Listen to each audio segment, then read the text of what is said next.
عرش شریف پر تشدد کیا گیا ہے اور اس تشدد کے بعد ان کو گولی ماری گئی ہے. یہ کوئی فائرنگ کر کے گولی نہیں ماری گئی. یہ جو تصاویر آئی ہیں یہ میں آپ کو بتا رہا ہوں جو میں نے دیکھی ہیں. ابھی ہماری ٹیم پتہ نہیں ان کو چلا سکتی ہے یا نہیں کیونکہ یہ دنیا ٹی وی نے یہ چلایا ہے.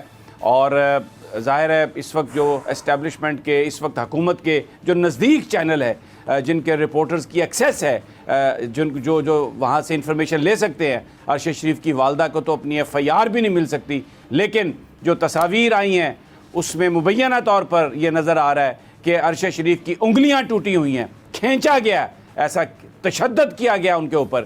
یہ ٹیلی ویژن چلا رہے, بہت افسوسناک ہے یہ ساری کی ساری. اور یہ مکار لوگ ہیں جو یہ کہتے ہیں کہ جی ہم کمیشن بنائیں گے اور ہم یہ کریں گے اور ہمیں افسوس ہے. یہ بنیادی طور پر کھرا انہی کی طرف جائے گا. لیکن میں ایک بات کہہ رہا ہوں, یہاں پہ تحقیقات اس وقت ہوں گی جب یہاں پر عوامی حکومت ہوگی, جب عوام کی اپنی حکومت ہوگی تو پھر وہ پاتال سے بھی عرش شریف کے قاتلوں کو لے آئیں گے. بڑی تکلیف دہ یہ بات ہے.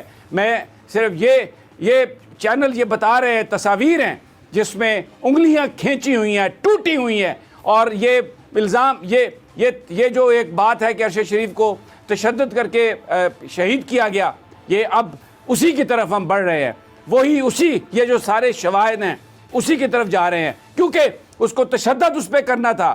ہو سکتا ہے کسی کی ایگو کا مسئلہ ہو, تو اسی لیے اس کو کینیا میں یہ اس زیادتی کے ساتھ اس کو شہید کیا گیا. بہرحال وقت ختم ہو گیا, ہم اپنی کوریج اس پہ جاری رکھیں گے. بڑی افسوسناک خبر جو آخر میں جو میں نے تصویریں دیکھی ہیں, جو اپنے یار کی جو میں نے حالت دیکھی ہے, لیکن یہ قوم معاف نہیں کرے گی انشاءاللہ.